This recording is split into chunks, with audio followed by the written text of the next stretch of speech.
of this event this year. I would request Professor Alfred Brookstein, the Technion, Israel Institute of Technology, Faculty of Computer Science, Israel, and I would request, sir, please, now you may take it over and start with your presentation. So thank you very much. Thank you for inviting me. And as I said, I would have preferred to be there and to meet you in person, all of you, and have nice chats in the breakout sessions and in the recess.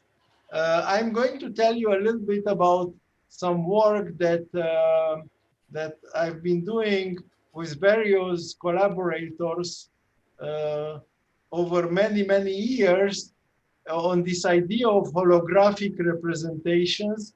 And I am mostly interested in representing images and videos and all kinds of media items. But it can be, these ideas can be adapted to data like a file or any kind of data that can be represented as vectors in some high dimensional space. So the title is Holographic Representations.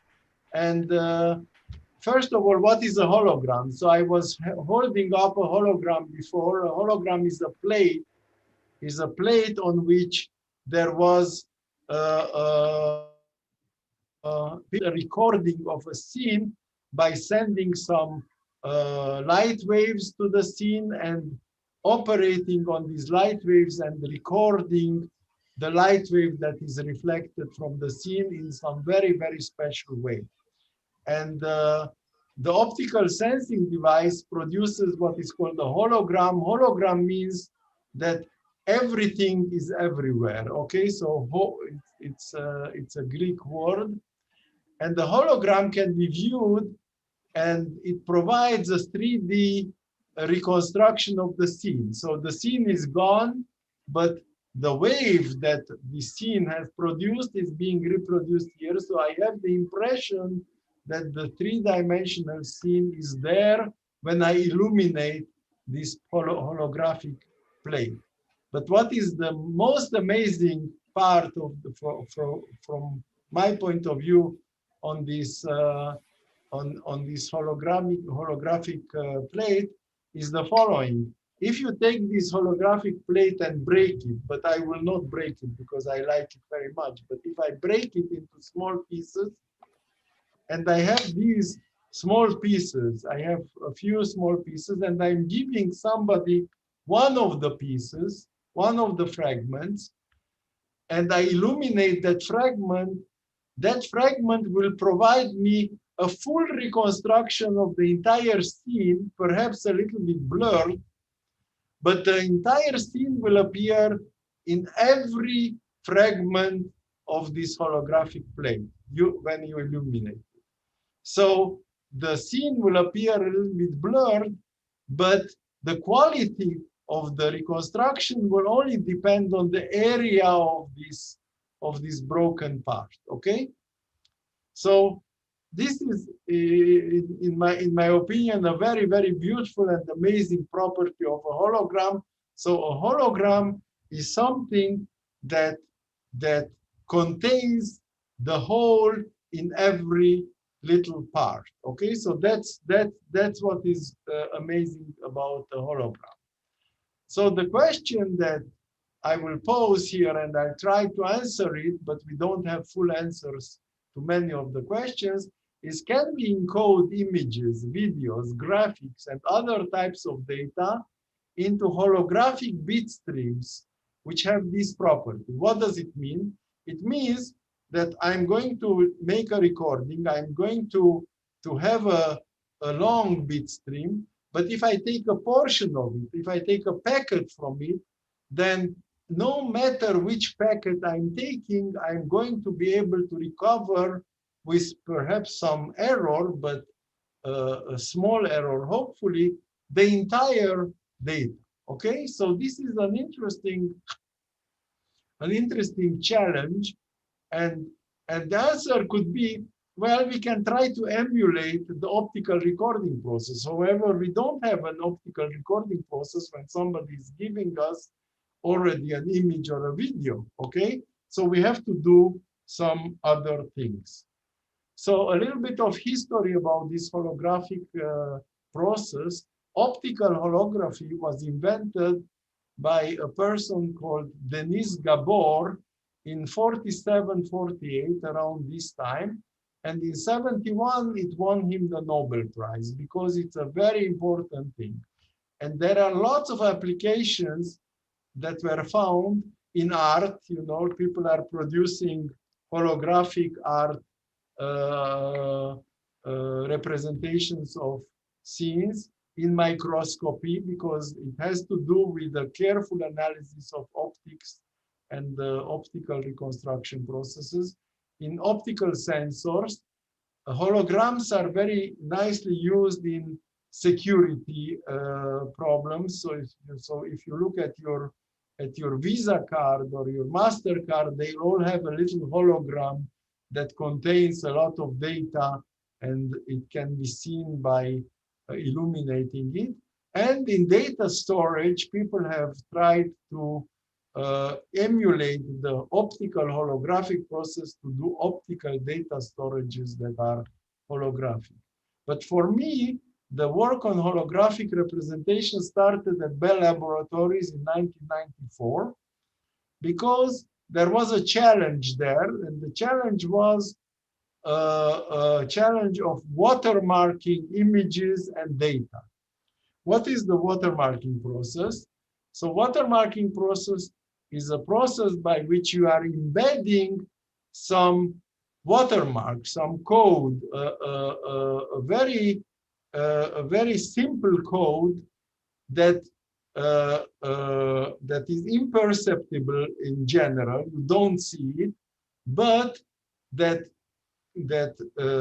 certifies the ownership of the provenance of this media item, the image, the video, the data file, and therefore this piece of data is yours and it's traceable and it's provably yours because you can say, okay, if you want to claim that it's not mine, then I'll prove ownership by decoding this imperceptible watermark. The code needs to be spread all over the data, and this is the interesting part. When we got this challenge of doing the watermark, it had to be spread all over the data so that when somebody gets an image and say breaks it into two smaller images, one part of it and another part of it, I want my ownership process, my ownership certification process to work on both parts, in spite of the fact that I embedded one hologram, one watermark in this whole image. So therefore, we need a watermark that is holographic in nature. So we wrote a paper with Tom Richardson called the Holographic Transform Domain Image Watermarking Method. And the idea was that you take the watermark and you embed it by making slight modifications in the Fourier transform of the image. So the image, you take the image, you do its Fourier transform, and then the amplitude of the various frequency components, you jitter them a little bit in such a way that when you retransform it, you get the image back with very, very small changes. So it's not perceptible, but to a precise and good detection procedure, you can recover these imperceptible changes. And the Fourier coefficients, since the Fourier coefficients multiply sinusoidal waves, the sinusoidal waves spread everywhere in the image plane the watermark information. And this is exactly what's happening in the optical process, but it's a much more complicated thing. So let's go. So therefore, when I started working on this, when we worked on this watermarking watermarking processes, we started to say, why should we only use it in watermarking? Why shouldn't we use these holographic representations for the images themselves, for the entire for storage and for recovery of the stored images. So the idea of spreading evenly the information led to the question of whether we can generate packets of representation for images so that the images will be recoverable progressively but independently of the order in which the packets are made available. So the recovery process must improve the quality as more and more packets you are getting, but the order in which the packets are received is totally irrelevant. So this might remind some of you hierarchical or multi-resolution representation, but holographic and hierarchical are sort of opposites of the spectrum. A hierarchical representation, in a hierarchical representation, you do a multi-resolution pyramid of the data. So you generate a packet that gives you the low resolution of the data, and then the next packet, which has to be packet number 2, adds some detail to the low resolution data to get a more detailed recovery. Then if you get the next packet, you get some more detail. And when you get all the n packets, then all the details are available. So the holographic process, as opposed to this, is order independent. So you have n packets, supposedly you generate n packets of holographic representation. And now you are given any one of the packets. So any one of the packets will give you a low resolution of the data. Any pair of packets will provide some more details. Any 3 packets will provide you even more details. And when all the packets are available, all details will be whatever the order is. Hello? Is there a question? So therefore, carry on, Freddy. Yes? Carry on, please. Okay. So therefore, these holographic representations are order insensitive and resilient to packet loss. Okay, so suppose some of the packets are lost. Suppose in a hierarchical representation, you lose packet number 1, you lost everything because the low resolution, the most important part of the data is lost. So this was the idea. And we started to work on the subject, and we worked at Bell Labs with Dr. Arun Netrawal. You might know his name. He's a very famous Indian scientist who became eventually the president of Bell Labs. And with Dr. Robert Holt, I worked with them for a long, long time at Bell Labs. And we did some nice work on holographic representations on images. And we wrote 3 main papers that are listed here on holographic representations of images in 1980, on holographic transform compression in 2000, and on low discrepancy holographic image sampling. And I'm going to tell you now what were the main ideas, okay? So the main ideas of these 3 papers are the following. The first idea is that you use the image, which is a two-dimensional array of positive pixel gray levels. You use them and you add to them a mask of random phases. This is a little bit similar to the holographic process, but it's quite different from it actually. And then what you do is you record the holographic representation as an inverse, as a Fourier transform of the image with the positive image, which is the magnitude, with the random phase mask.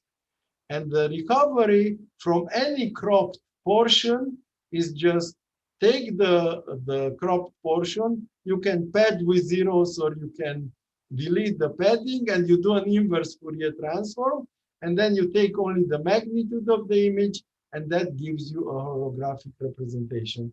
The details are in the paper, and this is amazing. It's a beautiful idea that it does. The second idea is also even simpler. You sample the image at various locations, but you don't sample them in any systematic way like row by row or column by column, but you sample them at various locations in the image plane so that any subsequence of the sampling sequence is spread as uniformly as possible over the image plane. And the recovery from any such subsequence is done by some interpolation method. This also creates for you recoveries of the image, and it also has this holographic property. The more sampling points you have, the better the recovery is going to be. And the third idea was do image compression like JPEGs, but instead of using the same quantizers in all the portions, you use jittered quantizers. And now if you have two compressed, deeply compressed versions of the image, you can use the jittered quantizers to generate effectively higher resolution quantizers and better recoveries, and you can get much better results.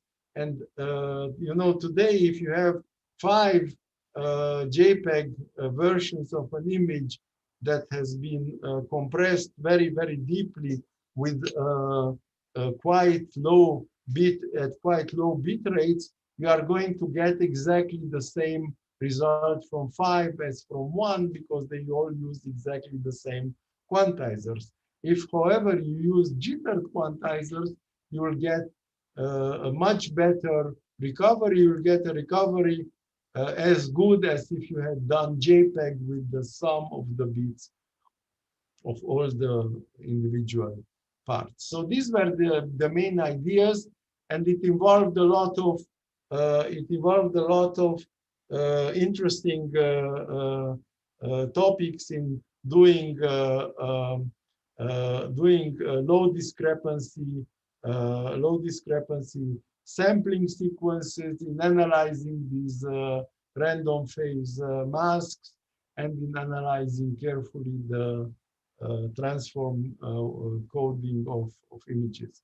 Then recently at NTU, we had a project based on holographic representation, in which we sort of defined the problem mathematically and did a more mathematical analysis. The 3 ideas that we did at Bell Labs were nice initial ideas to generate these holographic transforms. We didn't do there any optimization, and we didn't have any performance guarantees that were optimal with respect to some kind of criteria. So I felt the need to revisit this topic. So together with Professor Ling San, with Martianus Ezerman and Adamas Fareza at SPMS in Nanyang, and with my PhD student here, Yehuda Dar, we had another look at the distributed holographic representations of data, and we sort of redefined it as a distributed acquisition process, where the packets of information are provided by an acquisition process. The idea is, and we wrote 3 papers that one has appeared in already in 2020, and 2 are due to appear in 2021. The first 2 are with the team in NTU, and the last one is with my student here at the Technion. And the main ideas are the following. The holographic sensing process we define as some general projection operator of the object of interest. So the object of interest could be like a vector in a high dimensional space, and it could be the realization of a random process. The projection operators would be P1, P2, and Pk, and they would generate for us these distributed representation packets, packet 1, packet 2, and packet K. And now the idea is to design the operators to get holographic order independent progressive recovery with as similar as possible error decrease profile, where the similarity should be in the should give you independence of the order in which the packets are made available. So if I have 2 packets, every 2 packets should be as good as every other 2 packets, and you have to optimize for this. So you have to actually design your projection operators accordingly. And this yields interesting challenges in optimal projection device. So the holographic so this was the topic of the first 2 papers, and the third paper is also based on compression. So the idea there is to take a compression method, take a standard compression method, and instead of jittering the compressor, you are jittering the image data. So you do some kind of shifts in the for example, the image, and you compress not the image, but you compress shifted versions of this image. And then the recovery process is a complex process in which you optimize to recombine the images by taking the inverse shifted recovered data and do some optimization in order to improve to get the best recovery results. And here too, the interesting optimization processes were highly non-trivial, and they led to the papers. So I wish to conclude because my time is up. I want to say that this holographic sensing idea continues to raise very interesting mathematical and technical challenges.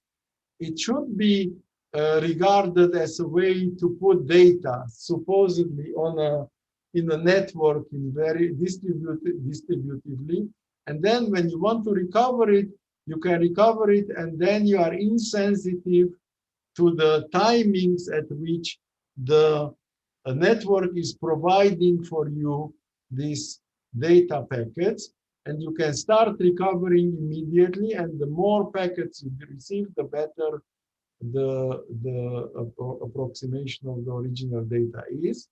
And this idea is also related to something that in information theory is described as multiple description coding.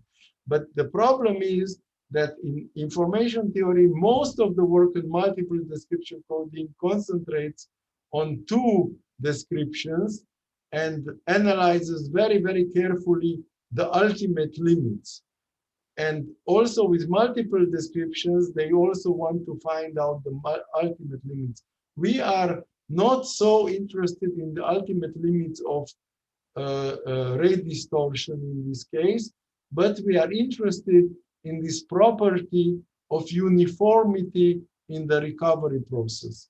Every K or every group of packets of the information should provide you with similar recovery, and it need not be the optimal recovery with this number of data.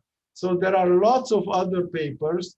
You should look into our papers and see what we describe as related work, and you are welcome to look at these papers, and if you are interested, you are welcome to work on the subject. Okay, thank you very much. I'm done.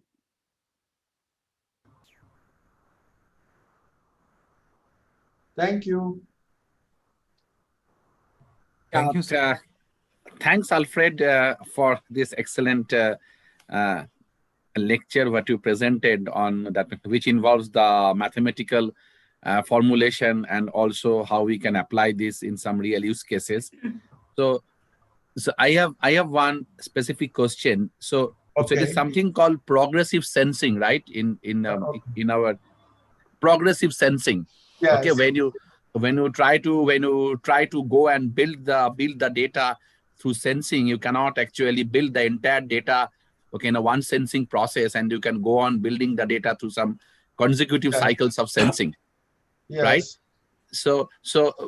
But that becomes a little bit complex when we have the sources coming from different types of data. Yes. So did you also think that how the concept of this can also work in the where we have the different? So progressive sensing is usually leads you to this hierarchical representation, because it gives you a representation in which you have some data, and as the sensing progresses, you get more and more detail. But here, notice that you have to embed in every packet both low resolution and some high resolution data. And you have to make sure that in the first packet, there is some high resolution data, and in the second part is some high resolution data, but it's perhaps different from the first one. And therefore, and I want to stress that this holographic thing is really goes against the hierarchical and against the building of pyramids. Okay, so people were very much used to pyramidal data representation, and progressive sensing was leading you to this pyramidal representation, but here you have to reshuffle it. Dr. Alfred, I have a small question. I'm Professor Mani from Pune. Yes. This is something related to fractals, where we have got the self-similarity property, which is exploited for image compression. Is it something similar to that you are thinking of, or? You know, it's an interesting observation. When you have fractal objects, you know that from a certain portion you can recover some more and more details of the data, and you can use the fractal things. But we have not explored this idea and to try to do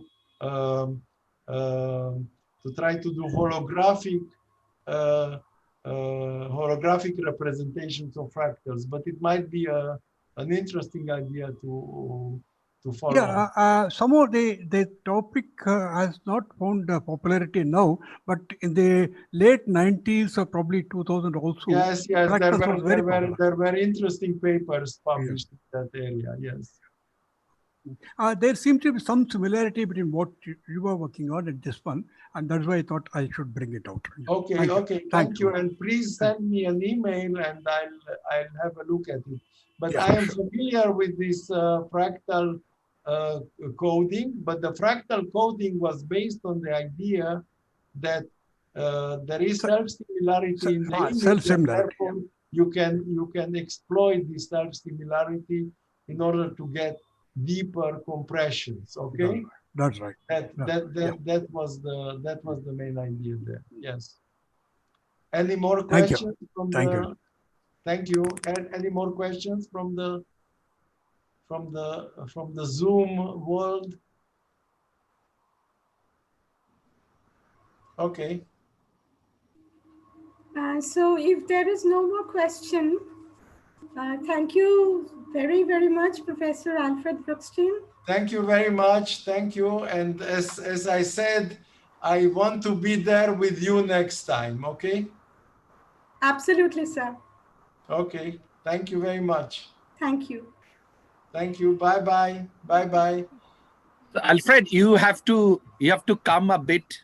Okay, there is a special announcement for you. Okay. So, you stay back. You stay back for some time. I'll remain. Hi, Nia. How are you?